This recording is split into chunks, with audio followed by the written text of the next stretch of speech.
Today has been much the same as any other day for Mrs. Williams as she busily prepares her family's noon meal. But not so for her oldest daughter, Arlene, who excitedly tells her of the man who offered her a ride in his car as she left school this noon. But Mrs. Williams is not impressed, not even with the license number so carefully written on Arlene's school paper.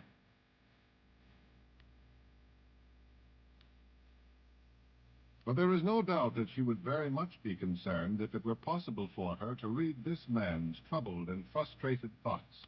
He is troubled by an urging inside that even he does not understand. Deep in his subconscious mind, he knows that he is wrong, but his rationalizations keep him from fighting his abnormal behavior. This man is a child molester. He is a dangerous, calculating criminal that knows no bounds in obtaining fulfillment of his desires. He is ill, mentally ill, and sensitive, with a wild, run imagination that will set him off at a moment's notice.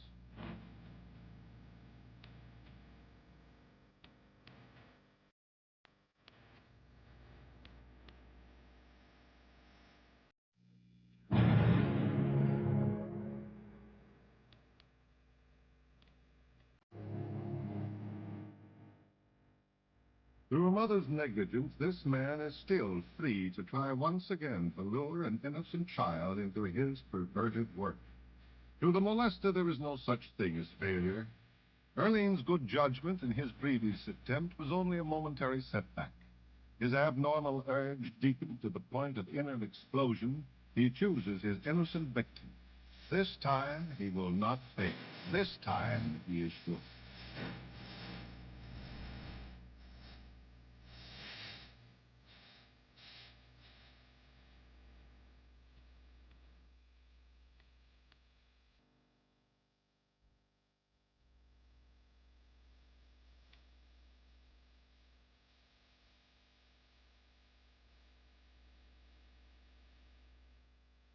But as he achieves success and his excitement mounts, he is unaware of two small eyes following his every move.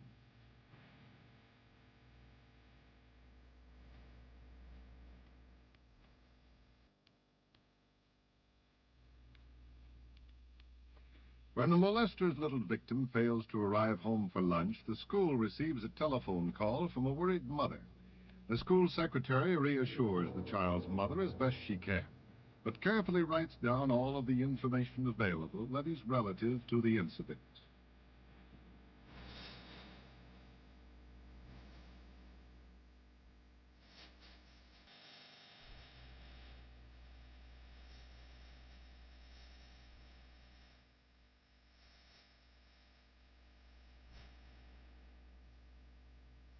The school principal is notified of the missing girl, and all of the information is carefully related to it. The principal is aware that missing children are not uncommon and prepares to search the school buildings and grounds where they usually are found playing with friends.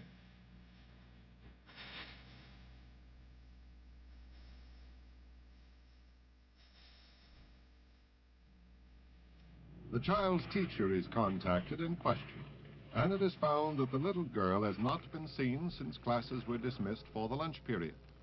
The teacher further substantiates the fact that the little girl always goes home for her lunch. A search of the buildings and grounds proves fruitless. There is but one more step to be taken before calling in the police for help, and that is the questioning of the other children who may have seen or played with the little girl. They are all asked the same questions as to whether or not they have seen their playmate, and the answers are all the same. No one has seen her since the lunch period started.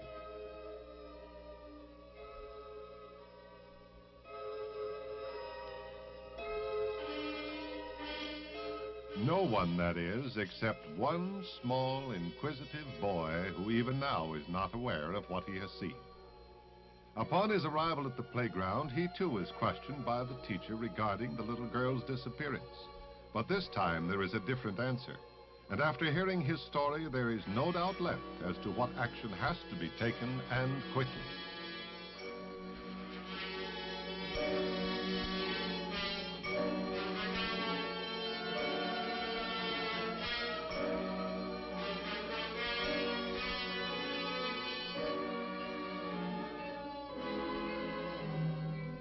A call is immediately put through to the police department and the child's mother as the latest bit of information is obtained. And in a few moments, the police officer assigned to duty in the area arrives. He is told briefly what has happened and given a complete physical description of the child and her clothing.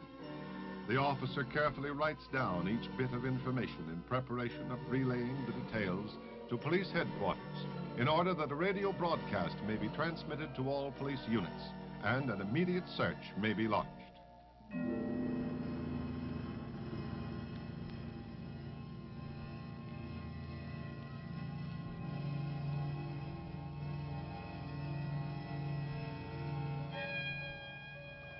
Shortly after the arrival of the uniformed officer, a team of investigators working out of the Juvenile Bureau arrived to begin the formal investigation. The policewoman and detective assigned to the case begin by gathering every bit of information available in an attempt to work out a logical plan of action.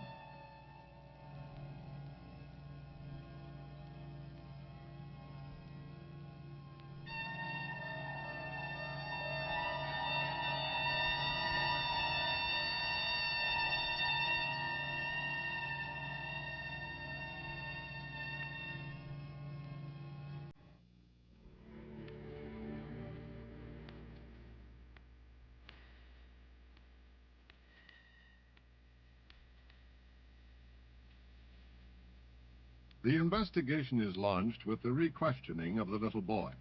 It is learned that the suspect has black hair and that he wore a sports shirt without a tie. The boy remembers that the car was old and light in color, and he tells the investigators where the little girl was picked up and in what direction they traveled. Past this point, he knows nothing. The other children are also questioned in hope that someone might remember seeing some little thing that would help. But the answer is the same as before. They know nothing. Then one little girl offers the information that she knows something that happened the day before, but she didn't think it would help because her mother had told her to forget it. Prompted by the officer, she tells them of the man who wanted to give her a ride, and of his old light-colored car. She says she did just as the teacher told all of the children to do if something like this should happen. She wrote down the license number of the car.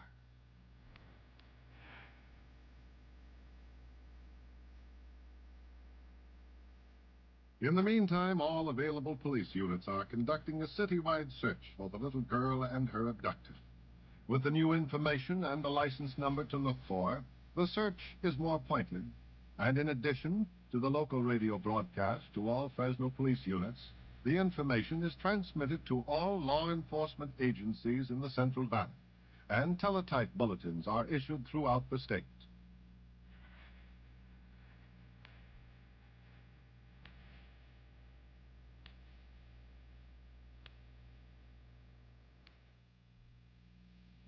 With the investigation underway, The detectives return to police headquarters, where they anxiously await a return radio call from the Department of Motor Vehicles in Sacramento regarding the name of the person to whom the license number is registered.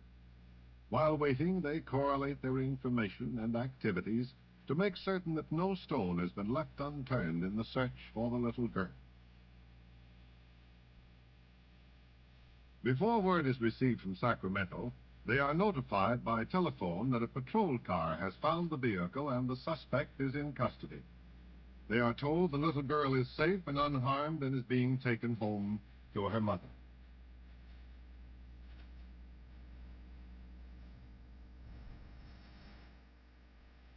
With his arrest, the molester's world of abnormality crumbles. He is frightened, confused, and embarrassed. He can give no reasons for his actions because he does not understand them. He is now even unable to rationalize, and his conflicting values begin to take their toll in mental anger. He is a criminal by definition and will be punished as prescribed by law. Part of his punishment will result in treatment of his mental disorder. It is hoped that the treatment will prove successful.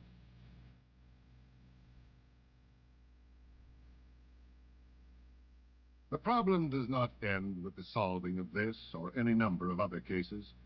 Rather, it begins here in the home with each individual family. It is difficult to picture the dangers involved in child molesting against the background of peace and security in our homes. And it is easy to entertain the idea that it can't happen to us. But in this home, it almost did. As the realization of what the police told Mrs. Williams takes effect, it is difficult for her not to feel guilty. But she is aware that Earlene's good judgment was formed in this same environment. The only environment where the basic values and attitudes can be learned through the faith and security afforded by the closely knit group known as the family. As in all other endeavors of life, the family has rules. One very common rule is that of bedtime at a certain hour for the children. There are other rules of importance that must be initiated in family routines, and the Williams have learned this lesson well. So they breathe a little easier now, but are more than ever aware of their responsibilities.